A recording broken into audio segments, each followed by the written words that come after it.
Cette vidéo-ci va concerner donc une petite démonstration de géométrie plane. Alors pour ça, je vais mettre un cercle et à partir de là, je vais faire une démonstration que je vais édicter dans un petit instant. Bon, avant de commencer quoi que ce soit et de montrer par quel outil je vais utiliser la démonstration, bien sûr l'outil je le ferai par GeoGebra, mais sachez ce que c'est qu'un plan. Un plan, qu'est-ce que c'est? C'est une infinité de points. On sait bien qu'il y a deux directions dans un plan. Voilà, il y a deux directions. Contrairement à une droite, il y a une seule direction. Et dans l'espace, il y a trois directions. Alors, sachez que l'espace, c'est infini. Une droite, c'est infini. Et un plan, c'est infini. Bon, qu'est-ce qui est infini en réalité? Je n'en sais pas plus. Parce que tout a été créé à partir du fini. Et on est arrivé, à mon avis, à une certaine quantité finie. Mais je n'en sais pas plus ce qui existe, ce qui est infini. Je ne sais pas plus. Mais en tout cas, en mathématiques, on a les concepts d'infini pour la droite, pour les nombres, bien sûr, les nombres qui sont infinis. Je pense au nombre réel, je pense au nombre entier, etc. Tout ça, c'est infini. Et donc, on a des concepts infinis en mathématiques comme la droite, les nombres, le plan et l'espace. Alors, qu'est-ce que c'est qu'un plan? Par exemple, si je prends un plan, puisque si je veux faire une démonstration dans le plan, ben, je pourrais considérer que un plan, bon, c'est quelque chose de plat, qui a deux directions, mais voilà, qui est une infinité de points. Alors ici, généralement, les supports sont blancs. Ah, je pense à un papier, papier, vous écrivez sur du blanc. Mais vous écrivez avec un contraste euh, gris, qui est par exemple votre crayon, ou du bleu sur du blanc, qui est votre bic bleu, ou votre stylo rouge, votre stylo vert, votre stylo noir. Le noir crée un contraste sur le blanc. Donc on a bien une grande différence. Donc on voit bien l'écriture sur du blanc. Alors ceci c'est fondamental parce que le blanc et le noir on le rencontre notamment en musique. Donc ici on a une infinité de points et avant de vous parler de la musique, avant de faire ma démonstration, je vais parler de petites choses et puis après je vais commencer ma démonstration. Alors ici, si j'ai une infinité de points, je choisis un point. Voilà. Donc je le mets en contraste. Pour choisir ce point, je le mets en contraste. J'ai mis un point noir. Alors qu'est-ce que c'est que ce point noir? Ben, c'est un point choisi parmi l'infinité de points blancs. Alors j'ai une infinité de points blancs et je choisis un point que je vais mettre en noir. Voilà, donc ça c'est un point. Alors si je prends un autre point du plan, je le mets en noir, je le contraste et voilà, je le nomme, c'est le point B.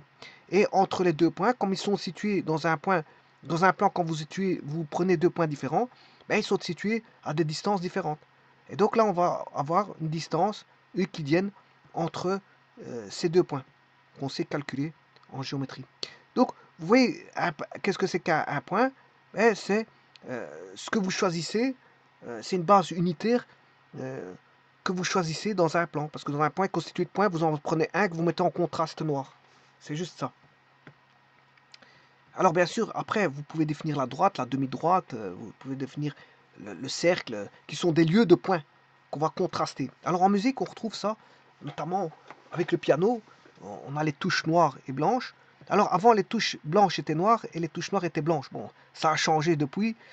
Maintenant, les grandes touches sont noires et les petites touches sont blanches. C'est pour les contraster. C'est pour créer un contraste. Voilà, donc ici, par exemple, vous avez Do, Ré, Mi, Fa, Sol, repris sur une octave. Alors, comme il y en a 8, je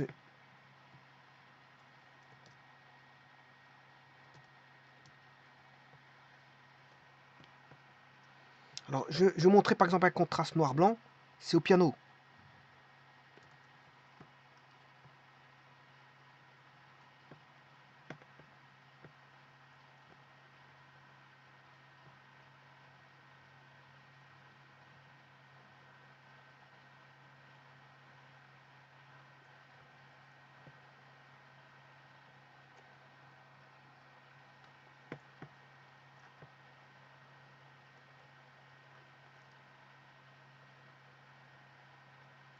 Alors, par exemple, ici, vous avez la note Do,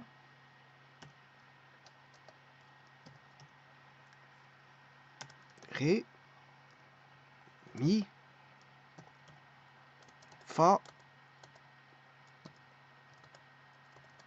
Sol,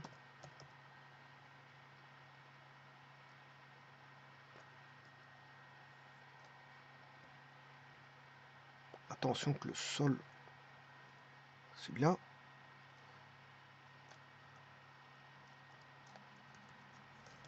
là,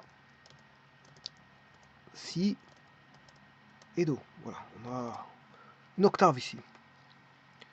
Une octave parmi les autres, parmi des octaves. Voilà, et donc on retrouve des notes en touche noire que je vais mettre dans un petit instant. Do, ré, do dièse. Si je parle en termes de dièse, on aura do dièse, ré dièse, mi fa, fa dièse, sol dièse, donc sol, la, si, do.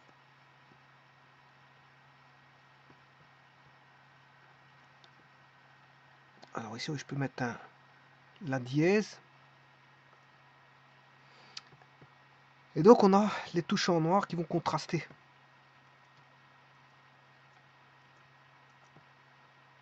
Et donc avant c'était le contraire, hein. Les touches noires étaient blanches, les touches blanches étaient noires, comme je disais tout à l'heure. Ben, ici maintenant, vous voyez que le piano c'est un petit peu ça. Voilà, donc on contraste. Donc à un plan, on contraste les points. On va choisir des points, deux plans. Si je prends A, le point A, c'est un point du plan qui existait déjà auparavant, mais que je contraste pour le voir, pour dire que je choisis celui-là.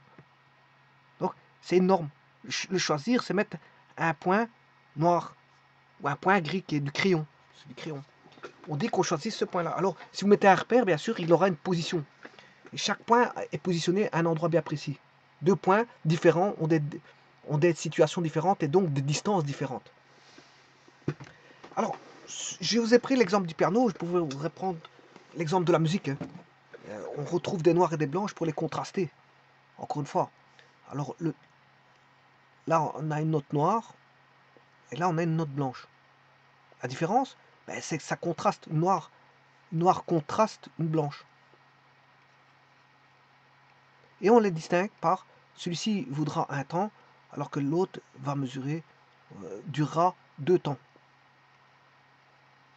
Alors l'un aura une durée d'1 temps, et celui-là aura une durée de 2 temps. Donc le son est plus long ici que celui-là, c'est ça que ça veut dire. Le son sera 2 fois plus long que celui-là. Celui-là aura un son 2 fois plus que la noire. Donc c'est-à-dire si l'unité de temps, la base de temps c'est la noire, ben, une blanche égale 2 noirs. Puisque le son dure 2 fois plus qu'une noire. Bon. Ceci étant dit, donc choisir un point d'emploi, c'est le contraster. Maintenant, je vais faire la démonstration. Alors pour ça, je prends un outil qui est GeoGebra. Bien sûr, je ne vais rien mettre, rien construire. Je vais faire la géométrie plane, donc j'ai pas besoin de repères. Géométrie plane ne nécessite pas de repères. Je vous rappelle que je suis pas en analytique. Ici, si je faisais de la géométrie analytique, ben là, je dois mettre un repère. Donc ici, moi, j'ai pas besoin de repères. En plus de ça, le quadrillage ne m'importe peu, donc je vais l'enlever. Donc tout est enlevé. Voilà le domaine de démonstration. Comment je vais faire ma démonstration. Alors, qu'est-ce que je vais démontrer? Ben, la première des choses, je vais mettre un cercle. J'aurais dû pas le mettre là-bas, mais enfin.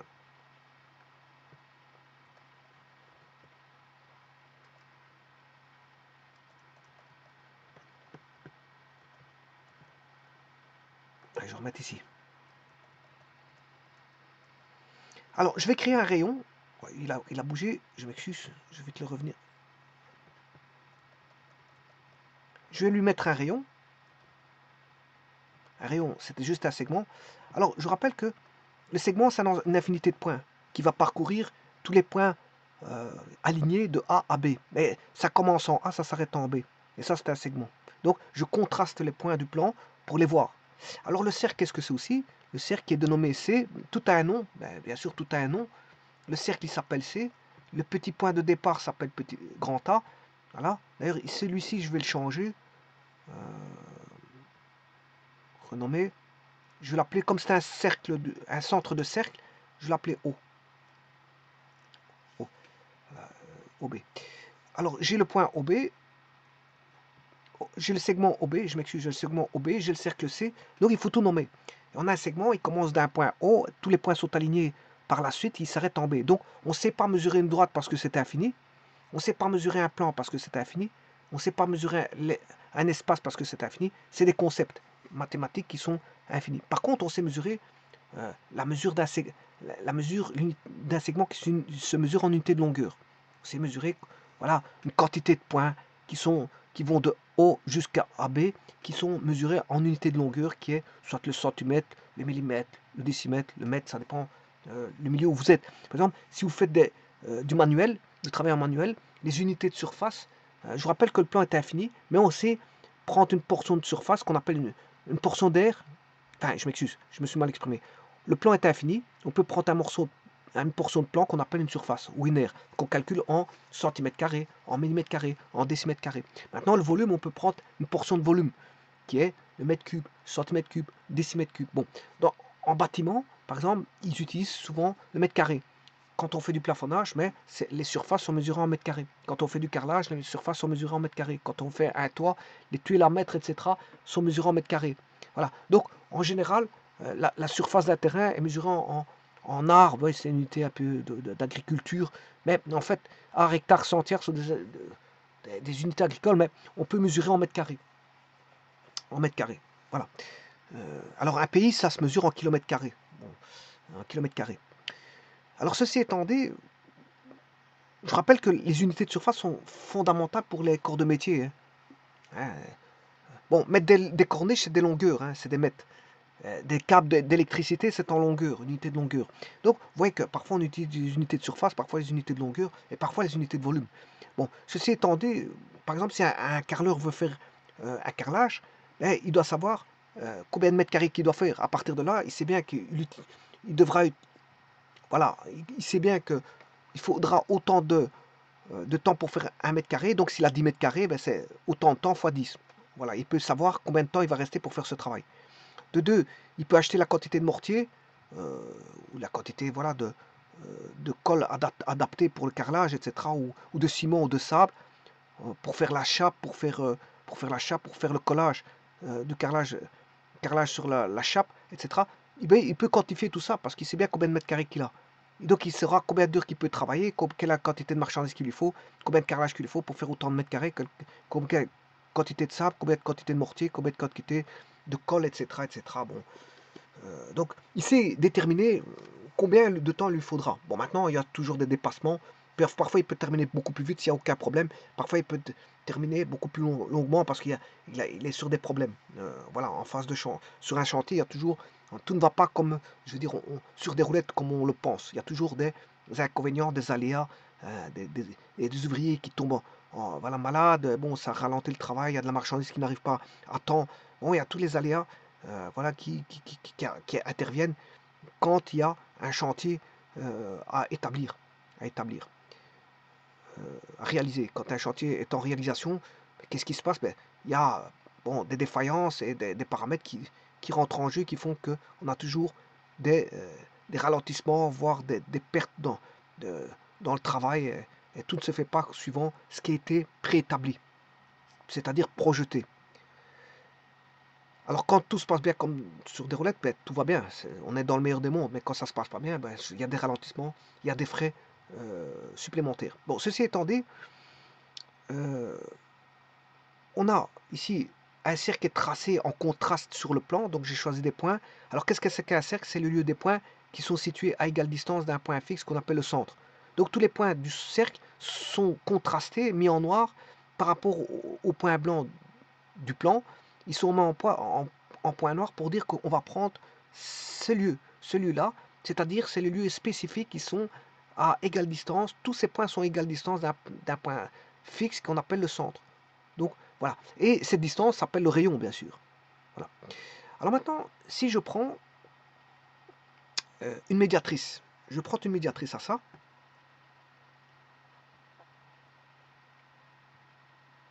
Alors, c'est une médiatrice c'est une droite. Hein. C'est la médiatrice d'un segment, voilà, qui passe par le milieu. Voilà, cette médiatrice. Là, c'est une chose. Alors, qu'est-ce que je peux faire aussi? Là, j'ai une intersection. L'intersection de cette médiatrice avec le cercle, hein, c'est le point C. Bon, je vais renommer,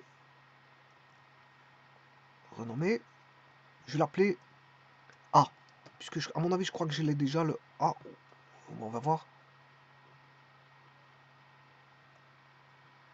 Bon, il l'a parfait.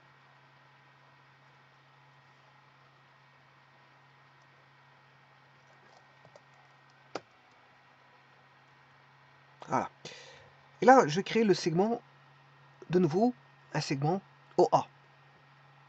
Voilà. Alors, je vais démontrer que le triangle ainsi construit, là, est un triangle équilatéral. Il faut démontrer ça. Je dois démontrer ça. Que le triangle ainsi construit est un triangle équilatéral. C'est-à-dire que le triangle OAB est équilatéral.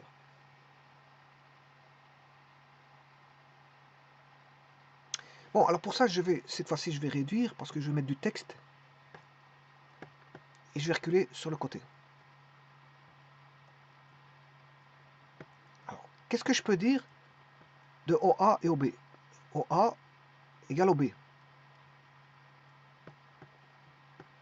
Ce côté-là, OA est égal à OB. Bon. C'est la première chose qu'on peut dire.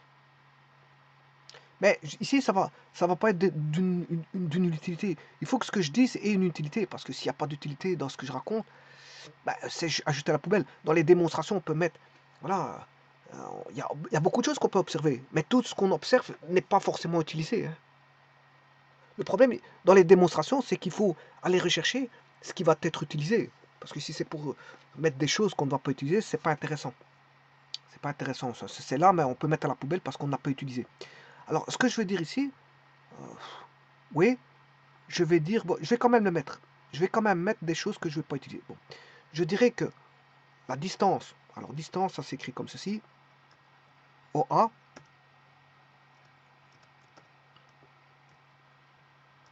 égale la distance OB, ou la distance AO est égale à la distance OB, parce qu'une distance euclidienne, il n'y a pas de, je veux dire, de sens. Hein. La distance de O vers A est égale à la distance de A vers O. C'est ce qui est voilà, par définition d'une distance. La distance d'un point à un autre est égale à la distance de cet autre point vers ce même point. Donc là, pourquoi OA égale à B? Il faut le dire pourquoi. Car ce sont des rayons. Et comme un cercle, c'est le lieu des points égale distance d'un point fixe, d'un point égale distance d'un point fixe qu'on appelle le centre, ben, tous les rayons sont égaux dans un cercle. Parce que ces distances-là, ce sont les rayons. Donc, tous les rayons sont égaux dans un cercle. Et donc, OA est un rayon, OB est un rayon, donc OA égale OB. Bon, je ne sais pas si on va tirer quelque chose avec ça, mais en tout cas, je le note. Je note. Alors, qu'est-ce qu'on peut dire? Ben, on peut dire que la droite que vous voyez qui s'appelle G là-bas, G est une médiatrice. G est la médiatrice du segment OB.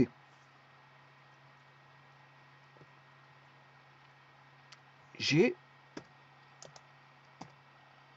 médiatrice du segment OB. Bon, segment, je peux écrire ça avec des crochets. Bon, je sais pas. OB. C'est-à-dire, ça va induire deux choses, puisqu'on sait bien qu'il est médiatrice. Ben, ça veut dire que, alors, je vais mettre un point M qui est le milieu, M milieu.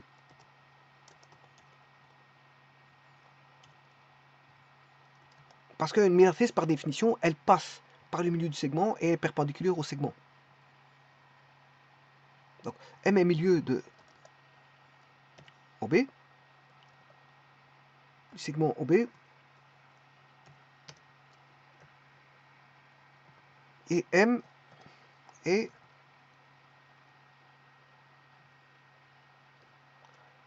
l'angle. Bon, l'amplitude, je ne sais pas comment est-ce que je pourrais écrire ici, amplitude.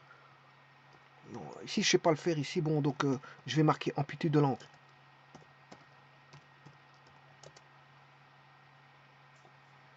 De l'angle OMA égale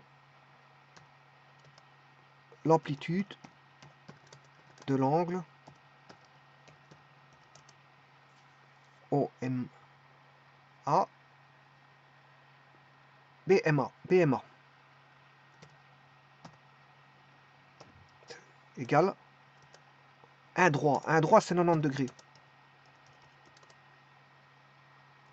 Ça, c'est ce que, en d'autres termes,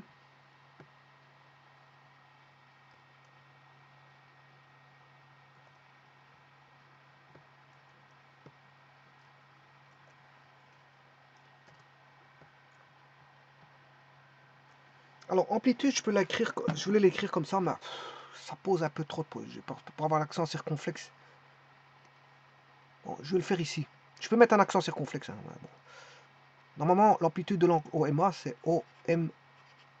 Alors, au point M, je vais le mettre ici.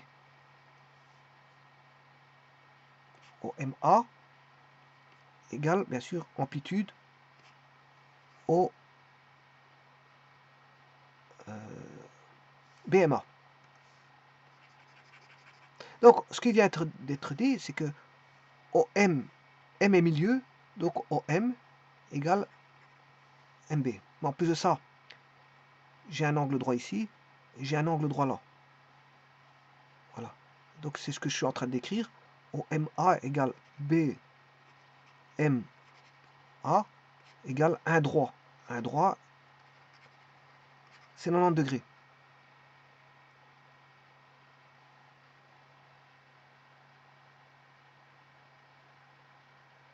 Un droit égale 90 degrés. Alors, je vais mettre ce point M.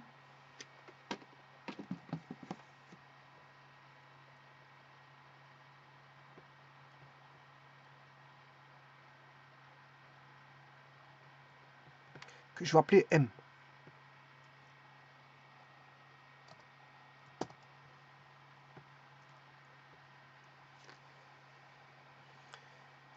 Bon, mais la démonstration est presque terminée parce que AM est un commun. AM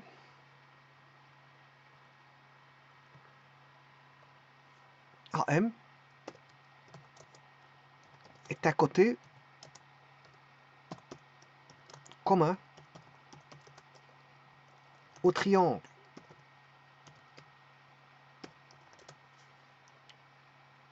OMA et BMA.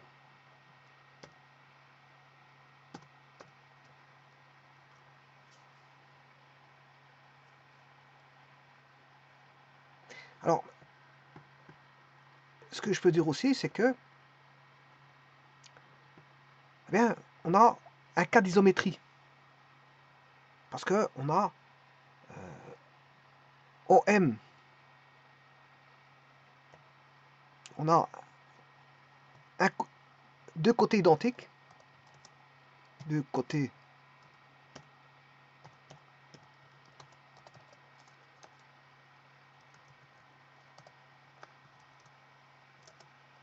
identiques, un angle identique,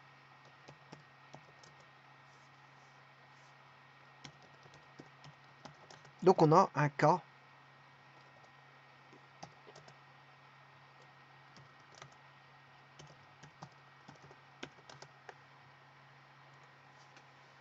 d'isométrie.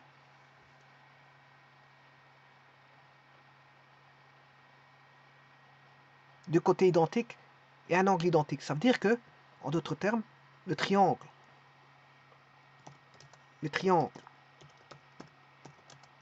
OMA et BMA sont isométriques.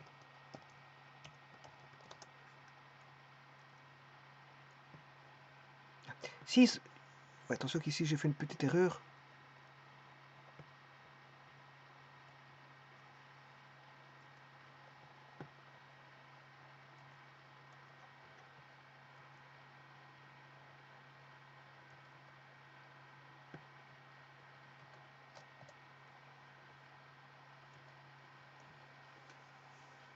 En fait, c'est les triangles en plus. C'est le triangle. Ouais, c'est pour dire le triangle OMA et le triangle BMA, c'est ça que je veux dire. Quand je dis le triangle, c'est le triangle OMA et le triangle BMA. C'est pas les. Je peux dire les triangles OMA et BMA en une fois, mais bon, les triangles.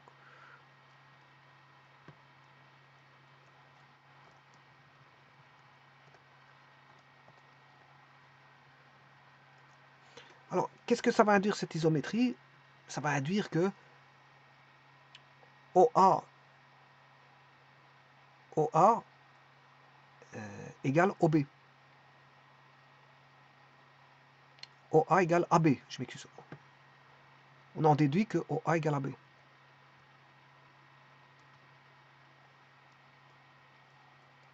Comme on a isométrie du triangle, les surfaces sont les mêmes, hein, les côtés sont tous les mêmes, entre OMA et BMA, ben on peut dire que OA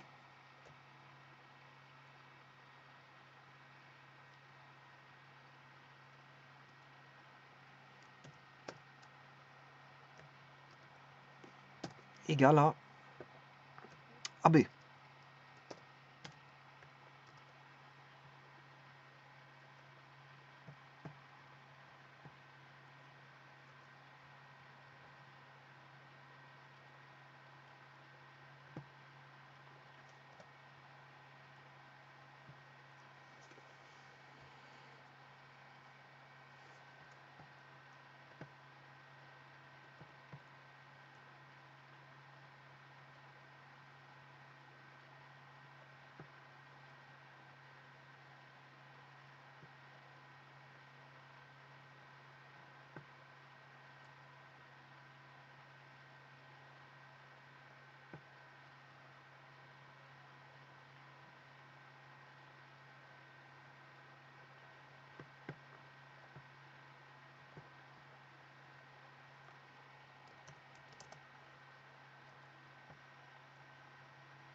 Alors maintenant, je prends le premier, OA égale OB. Hein, le premier, c'était celui-là. Petit instant.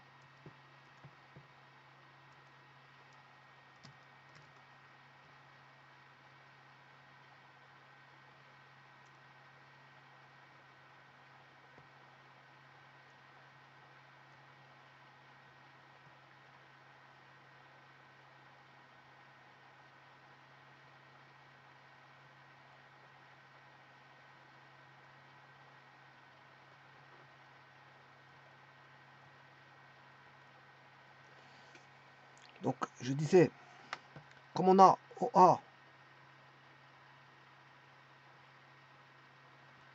OA égale OB,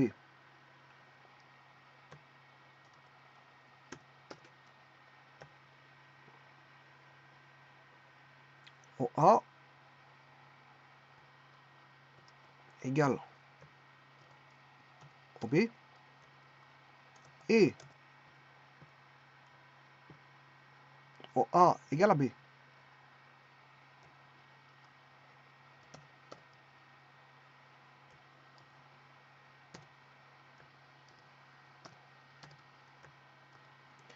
Par transitivité,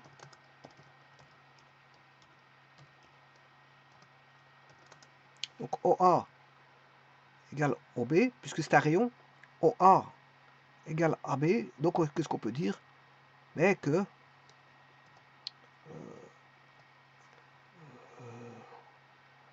AB, AB, OA égale AB, et on peut dire que AB égale OB.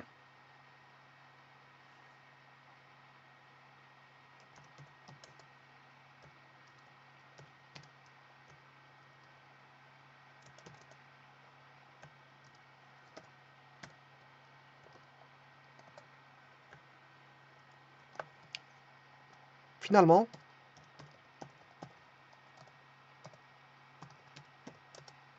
on peut en déduire ceci, OA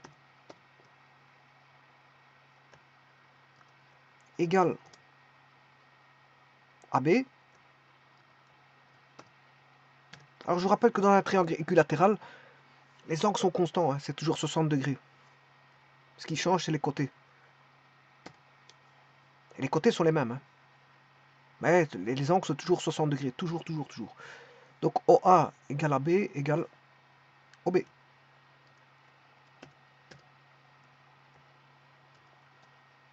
Le triangle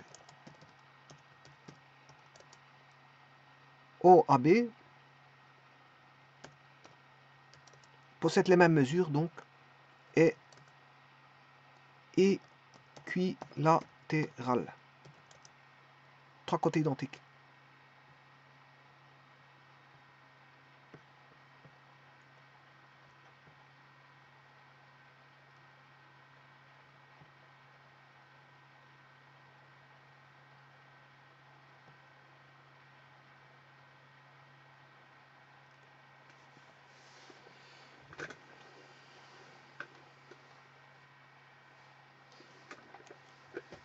Donc je vais répéter, OA égale OB parce que ce sont des rayons. OA égale OB, ce sont des rayons.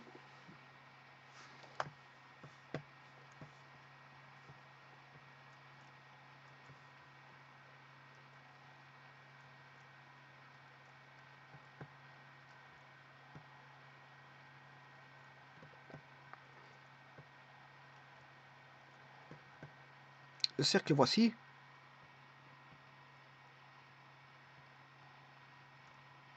La médiatrice.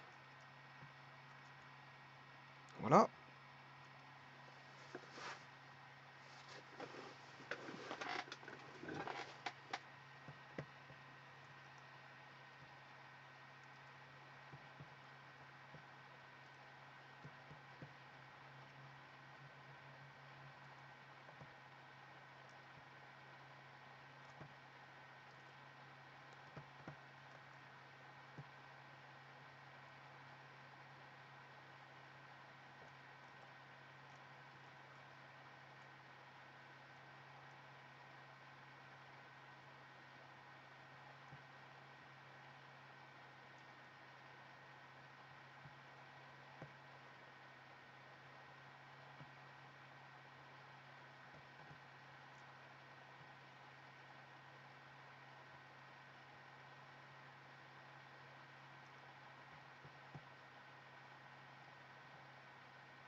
Donc OA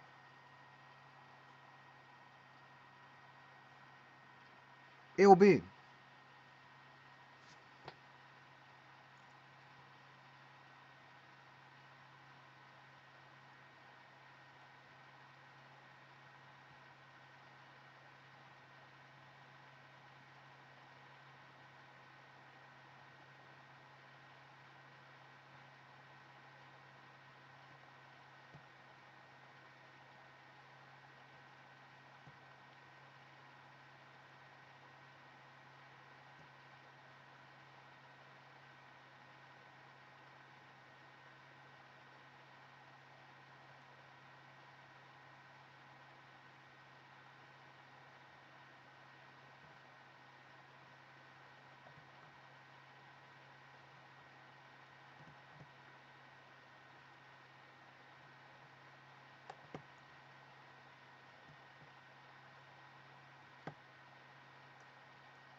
Donc OA égale OB car ce sont des rayons. OA égale OB car ce sont des rayons. J'ai les médiatrices du segment OB et milieu du segment OB, par définition de la médiatrice, l'amplitude de l'angle OMA est égale à l'amplitude de l'angle BMA, qui est égal à un droit, c'est-à-dire à 90 degrés. AM est un côté commun au triangle AM est un côté commun au triangle OMA et BMA. Donc le segment, c'est le segment. Quand je dis AM, c'est le segment. Attention que j'aurais dû noter segment.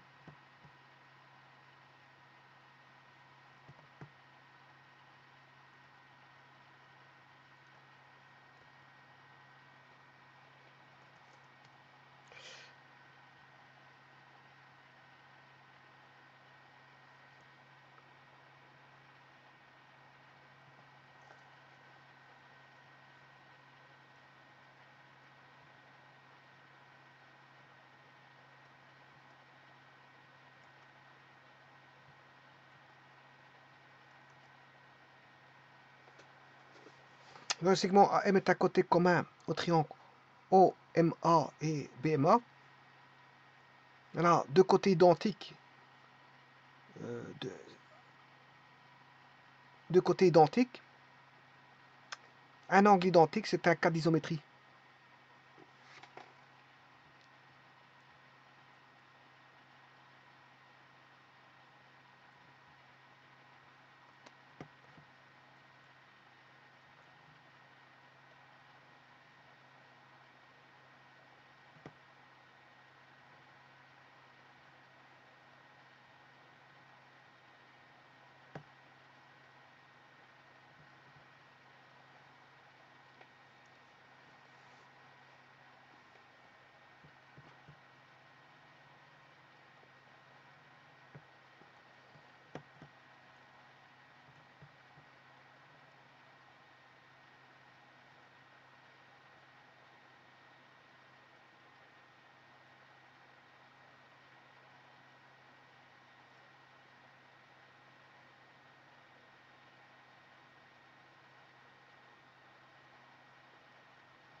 Donc comme on a deux côtés identiques et un angle identique, ben, on a un cas d'isométrie, c'est-à-dire que les triangles OMA et les triangles BMA sont isométriques. Donc, qu'est-ce qu'on peut dire? Que la distance OA est égale à la distance AB. Et comme on a au départ OA égale OB car ce sont des rayons, et on vient de montrer qu'on a un triangle isométrique, donc OA égale OAB, par transitivité, on a OB égale AB. Et donc finalement, on a OA égale AB égale OB, on a bien un triangle équilatéral. OAB est un OAB est un triangle équilatéral. Donc, ce qui veut dire que si vous voulez tracer un triangle équilatéral, ben, il faut faire cette méthode-là. Qu'est-ce que vous faites? Vous tracez un rayon, vous mettez une perpendiculaire au premier rayon qui touche le cercle, l'intersection du cercle, vous tracez un second rayon à partir de ce cercle-là et vous avez un triangle équilatéral. Je m'excuse. Je vous remercie.